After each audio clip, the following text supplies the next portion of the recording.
How should artists respond to a nation in crisis? Playwrights and their collaborators, not wanting to be the proverbial fiddler sawing away as Rome burns, have had no choice but to contemplate their responsibility in a year of stark political turmoil. Since Donald Trump was elected president, America has undergone a savage transformation. Institutional norms have been flouted, ethical constraints have been ignored, constitutional principles have been muddied, and long-standing alliances have been kicked to the curb. The theater, the most public-minded of the arts, has quickly answered the call of duty. Playwright Robert Schenkkan composed on crunch deadline, Building the Wall, to address what he saw as the imminent dangers of Trump's anti-immigration policies. Documentary filmmaker Michael Moore made his Broadway debut in The Terms of My Surrender, a thrown-together variety show intended to buck up the resistance's morale. And in Central Park this summer, the Public Theater's production of Julius Caesar gave Caesar and Calpurnia Trump and Melania makeovers to raise political parallels that were ludicrously misinterpreted by those on the far right who had obviously never read or properly understood Shakespeare's play. A few dramatists, such as Ayad Akhtar Junk and Rajiv Joseph Arkook, and Describe the Night, took their cues from the ancient Greeks and tackled burning sociological concerns in stories set at a remove from the present. Critical distancing is a time-tested way of overcoming partisan reflexes. Naturally, a good deal of theater in the last year was offered as a pure diversion from the problems of the day, plays and ALS designed to keep us sane through laughter and delight. There's a place for all of these options in our theater. The stage is a flexible instrument, and critics who pontificate that there's room for only one kind of work are taking a narrow view of an art form that is inherently multifarious.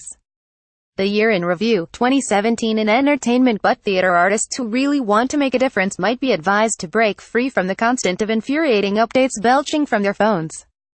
It's not that the stage should turn a blind eye to the latest outrages. Indeed, for too long American drama seemed blithely detached from the economic conditions radically transforming our national life.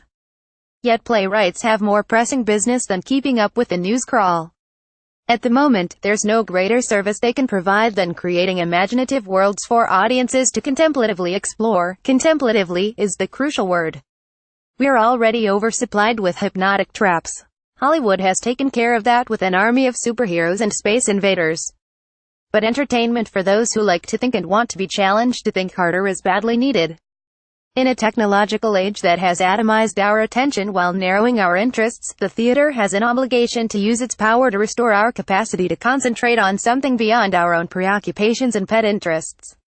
Art, in all its mimetic manifestations, requires us to relinquish our sense of control, to submit to a universe that parallels our own yet remains autonomous. It's troubling to read reports that President Trump, an avid TVer, has little inclination for reading. But even more disturbing is the impossibility of imagining him ever sitting down with a novel. America's first reality TV president seems to lack not only the intellectual curiosity but the essential humility to give himself over to an experience that, on the surface, has nothing to do with him. This isn't merely a presidential problem. There has been much cultural analysis of the way we are all locked in our niches. But a common trait unites these disunited states: our distractedness.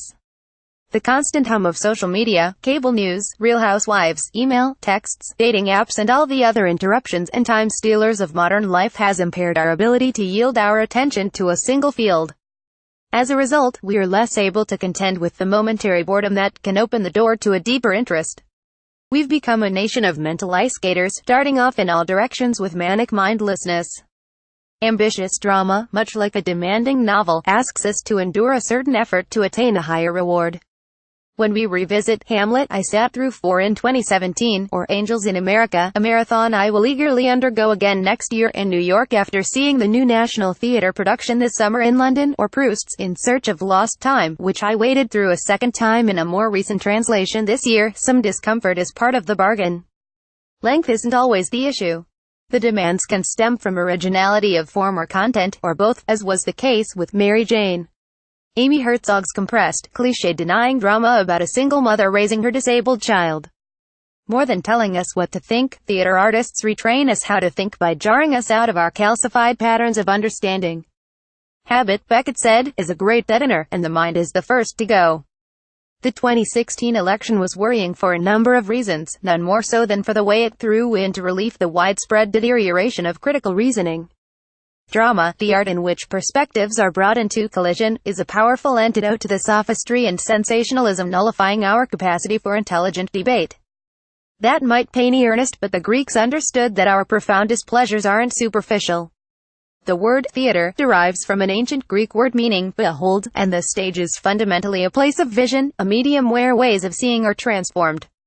Identifying with characters who are both like us and not like us, whose individual qualities turn out to be a subset of the universal, is a necessary corrective to the solipsistic ruts that human beings regularly fall into. Empathy is a muscle that must be regularly exercised, and there's no better gymnasium than the theater to keep it from atrophying. Picasso called art the lie that tells the truth, and in an era in which facts are shamelessly manipulated by politicians, fictional journeys can help develop within us an understanding that truth is an inquiry. Not all frauds are created equal. Motives count. Drama is especially adept at cultivating an appreciation for something sorely absent in our public life today: complexity. In the finest plays, ideas are embodied and therefore personally colored. Points of view are rooted in human messiness. Politics and psychology are in cahoots.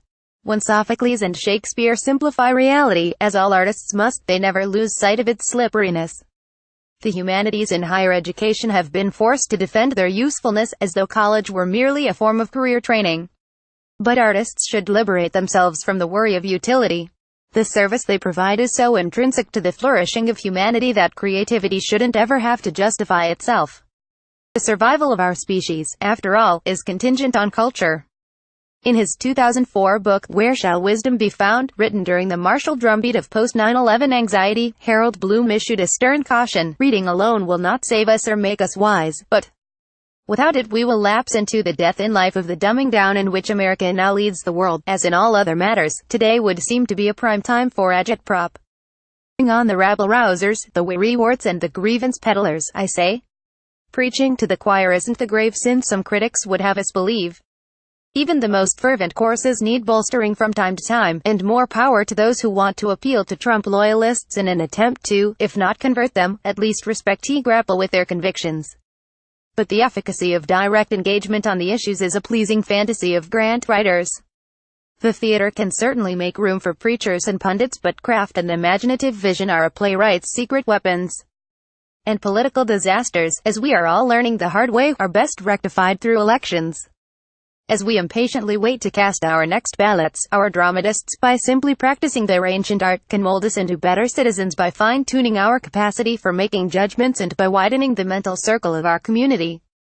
There's nothing we could ask from our theatrical dreamers that their art in its purest form doesn't already require. Sign up for the free Essential Arts